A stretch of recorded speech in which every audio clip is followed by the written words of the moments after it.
ओम श्री गणेशाय नमः। ओम गं गुरुवे नमः। ओम नमः शिवाय। शिवजी सदा सहाय। रुद्र संहिता युद्धखंड अध्याय 44, 45 और 46।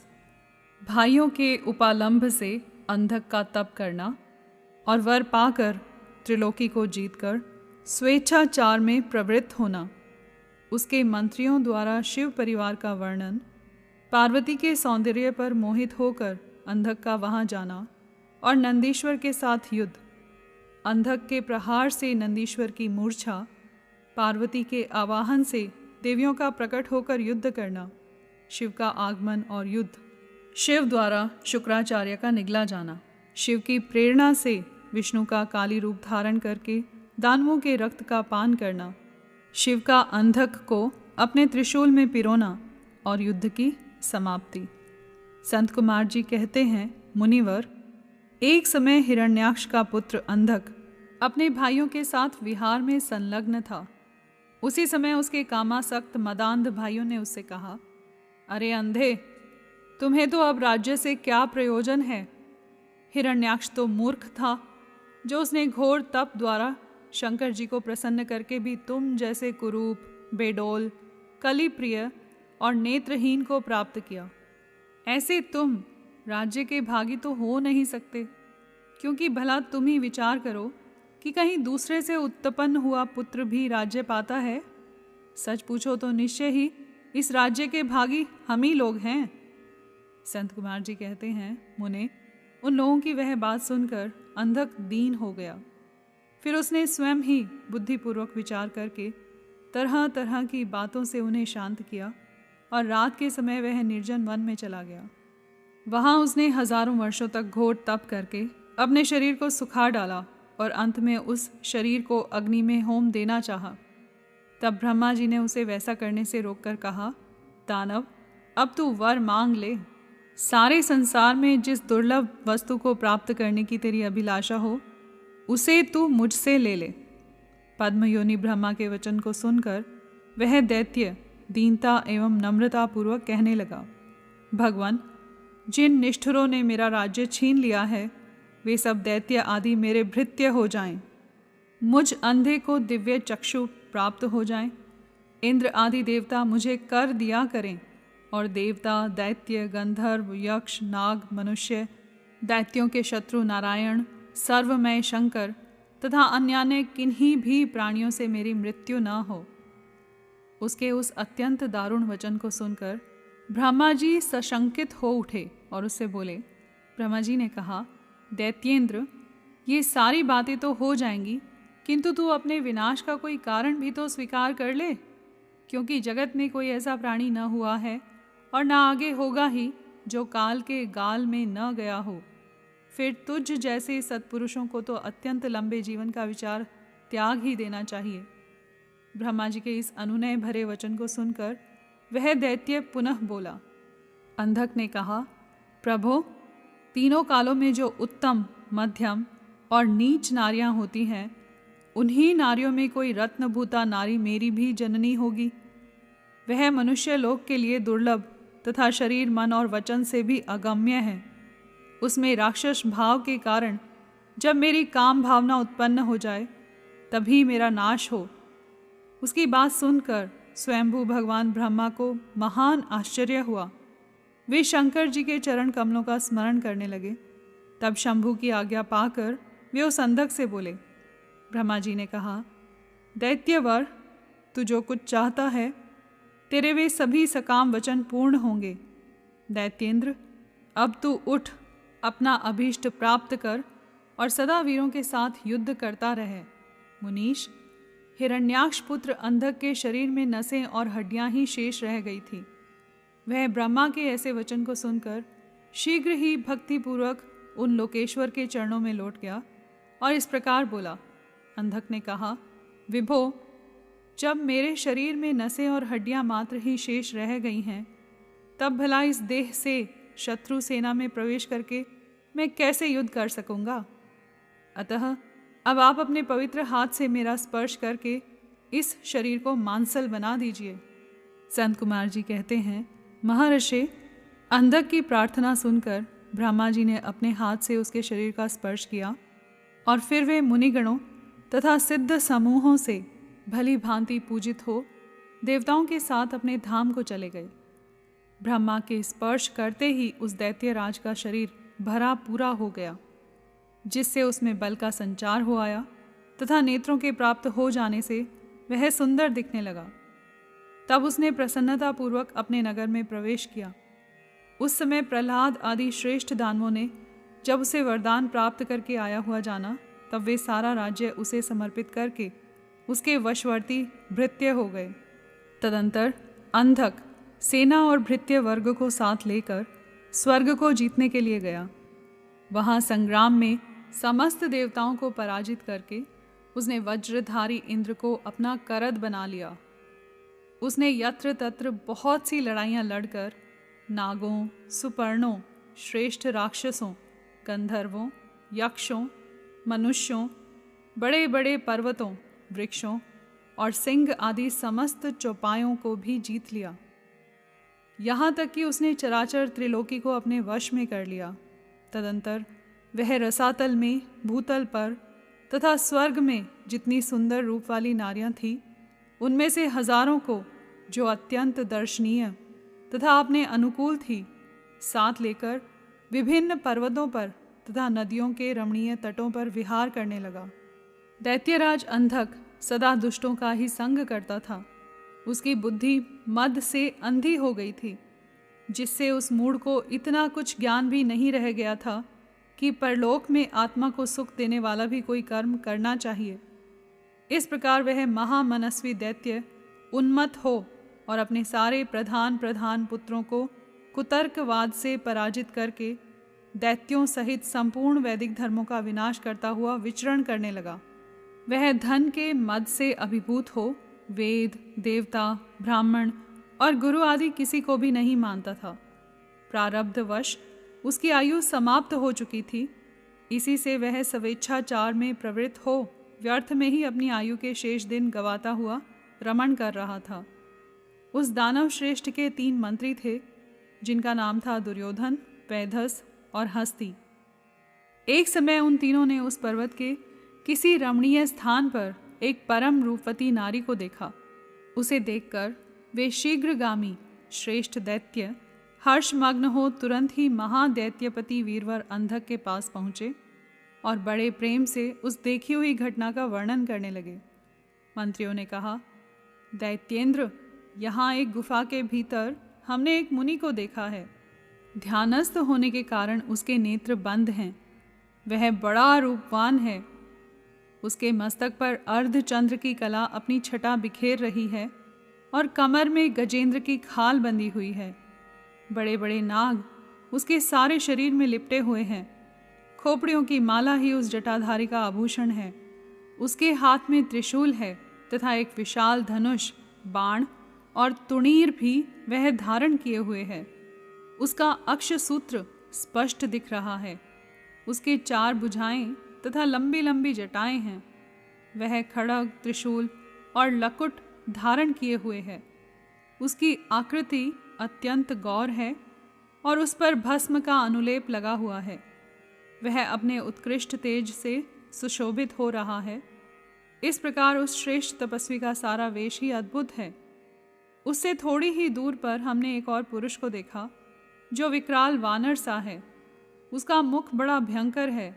वह सभी आयुध धारण किए हुए है, परंतु उसका हाथ रुक्ष है। वह उस तपस्वी की रक्षा में तत्पर है। उसके पास ही एक बूढ़ा सफ़ेद रंग का बैल भी बैठा है।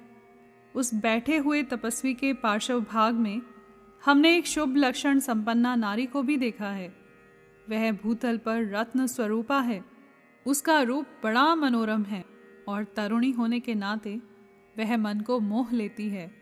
मूंगे, मोती, मणि, सुवर्ण, रत्न और उत्तम वस्त्रों से वह सुसज्जित है।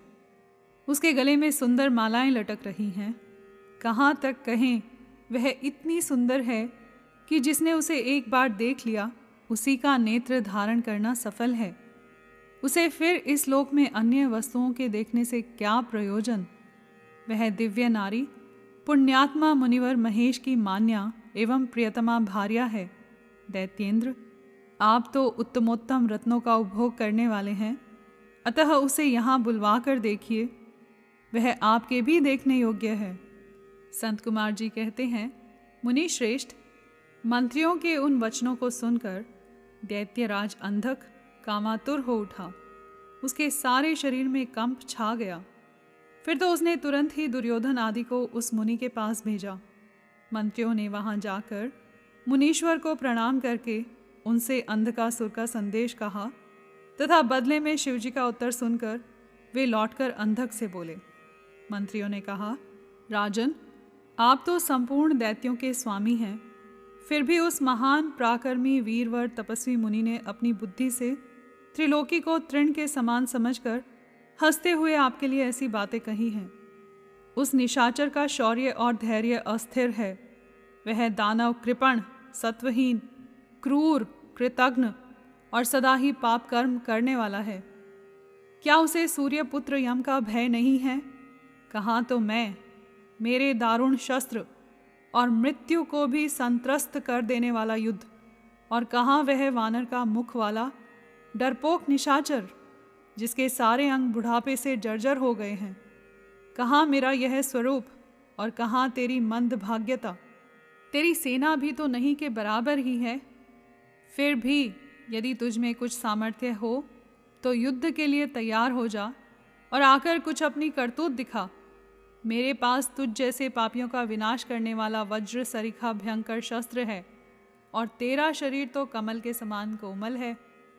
ऐसी दशा में विचार करके तुझे जो रुचिकर प्रतीत हो वह कर। संत कुमार जी कहते हैं, मुनिवर, मंत्रियों की बात सुनकर माता पार्वती पर मोहित हुआ वह कामांध राक्षस विशाल सेना लेकर चल दिया और वहां पहुंचकर नंदीश्वर से युद्ध करने लगा। बड़ा भयानक युद्ध हुआ। उस समय युद्ध स्थल में चर्बी, मज्जा, मांस और रक्त की कीच मच गई। वहां सिर कटे हुए धड़ नाच रहे थे और कच्चा मांस खाने वाले जानवर चारों ओर व्याप्त हो गए थे, जिससे वह बड़ा भयंकर लग रहा था। थोड़ी ही देर में दैत्य भाग खड़े हुए। तब पिनाकधारी भगवान शंकर दक्ष कन्या सती को भली भांति धीरज बंधाते हुए बोले, प्रिय, मैंने जो पहले अत्यंत भयंकर महान पाशुपत व्रत का अनुष्ठान किया था, उसमें रात दिन तुम्हारे प्रसंगवश जो हमारी सेना का विनाश हुआ है, यह विघ्न सा आ पड़ा है। देवी, मरण धर्मा प्राणियों का जो अमरों पर आक्रमण हुआ है, यह मानो पुण्य का विनाश करने वाला कोई ग्रह प्रकट हो गया है। अतः अब मैं पुनः किसी निर्जन वन में जाकर उस परम अद्भुत दिव्य व्रत की दीक्षा लूँगा और उस कठिन व्रत का अनुष्ठान करूँगा। सुंदरी, तुम्हारा शोक और भय दूर हो जाना चाहिए। संत कुमार जी कहते हैं, मुने, इतना कहकर उग्र प्रभाशाली महात्मा शंकर धीरे से अपना सिंगा बजाकर एक अत्यंत भयंकर पावन वन में चले गए। वहाँ वे 1000 वर्षों के लिए पाशुपत व्रत के अनुष्ठान में तत्पर हो गए। इस व्रत का निभाना देवों और असुरों की शक्ति के बाहर है। इधर शील गुण से संपन्न पतिव्रता देवी पार्वती मंदराचल पर ही रहकर शिवजी के आगमन की प्रतीक्षा करती रहती थी। यद्यपि पुत्र स्थानीय वीरगण उनकी सुरक्षा में तत्पर थे, तथापि उस गुहा के भीतर अकेली रहने के कारण वे सदा भयभीत रहती थीं, जिससे उन्हें बड़ा दुख होता था।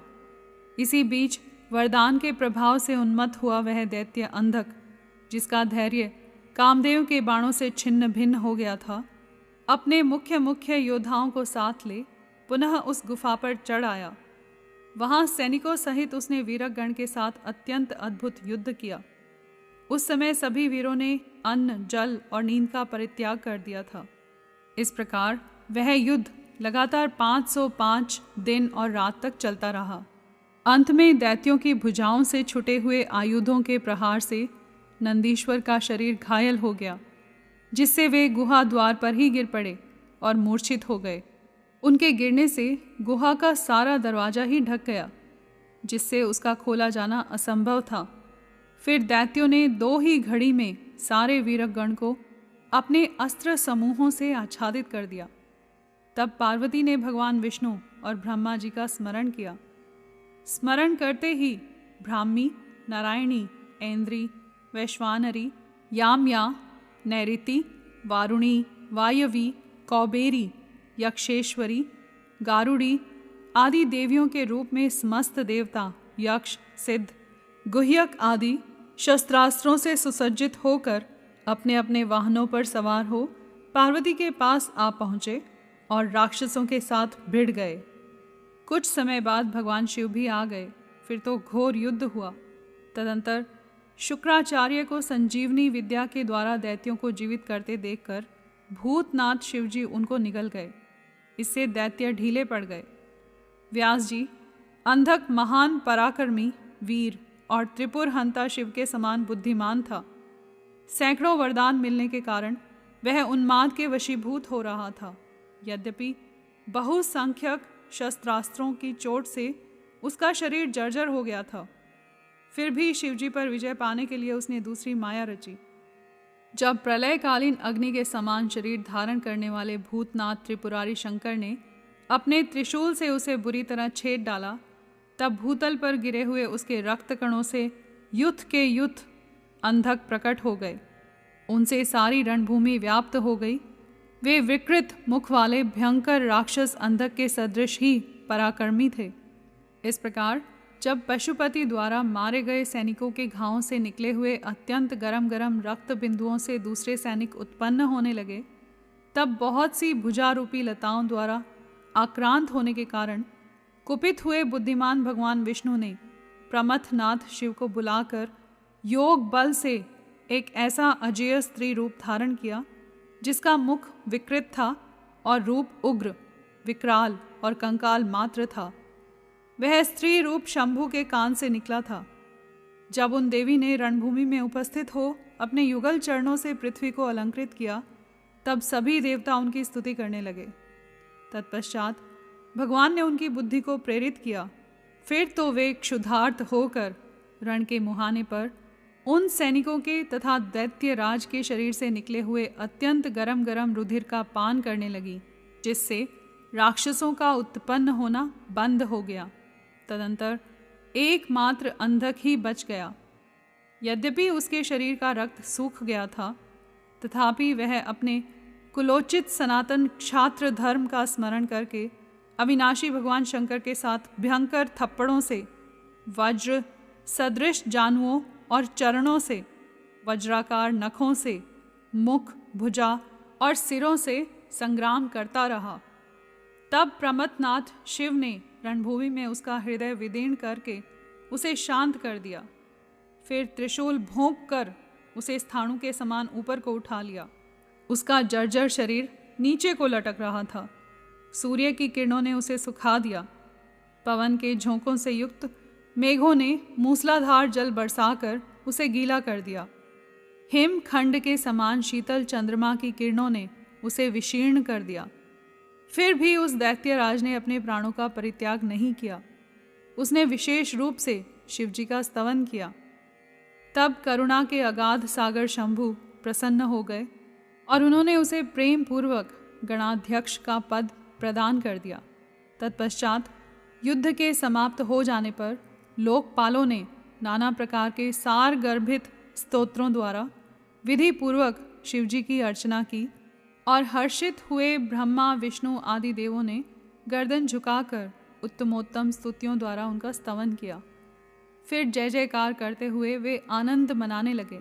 तदंतर शिवजी उन सबको साथ लेकर आनंद पूर्वक गिरिराज की गुफा को लौट आए। वहाँ उन्होंने अपने ही अंशभूत पूजनीय देवताओं को नाना प्रकार की भेंट समर्पित करके उन्हें विदा किया और स्वयं प्रमुदित हुई गिरिराज कुमारी के साथ उत्तमोत्तम लीलाएं करने लगे। यहाँ पर अध्याय 44, 45 और 46 समाप्त हुए। कर्पूर गौरम करुणावतारम संसार सारम भुजगेंद्रहारम सदा वसंतम हृदयारविंदे भवम भवानी सहितं नमामि।